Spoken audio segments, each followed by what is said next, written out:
শিয়ালদহ ডিভিশনের অন্যতম গুরুত্বপূর্ণ স্টেশন নৈহাটি জংশনে সেন্ট্রাল ইআই প্যানেল এবং ইআই হাটে অত্যাধুনিক লজিক সার্কিট বসানোর জন্য 4 ঘন্টার ট্রাফিক ব্লক।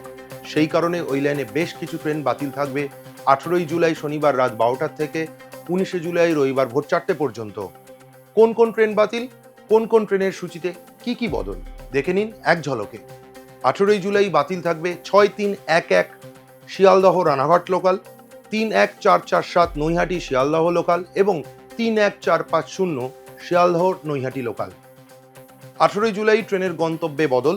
63106 লালগোলা শিয়ালদহ ট্রেনটি রানাঘাট পর্যন্ত চলবে, তারপরে ফিরতি পথে শিয়ালদহ যাবে না। 31192 নৈহাটি কল্যাণী সীমান্ত লোকাল কল্যাণী পর্যন্ত চলবে। 31191 কল্যাণী সীমান্ত নৈহাটি লোকাল কল্যাণী থেকে যাত্রা শুরু করবে। দেরিতে ছাড়বে কোন কোন ট্রেন? 13106 বালিয়া শিয়ালদহ এক্সপ্রেস প্রায় 3 ঘন্টা দেরিতে ছাড়বে। 13160 যোগবাণী কলকাতা এক্সপ্রেস প্রায় 2.5 ঘন্টা দেরিতে ছাড়বে। 13142 নিউ আলিপুরদুয়ার শিয়ালদহ এক্সপ্রেস 1 ঘন্টা 40 মিনিট দেরিতে ছাড়বে। 53172 লালগোলা শিয়ালদহ প্যাসেঞ্জার 75 মিনিট দেরিতে ছাড়বে।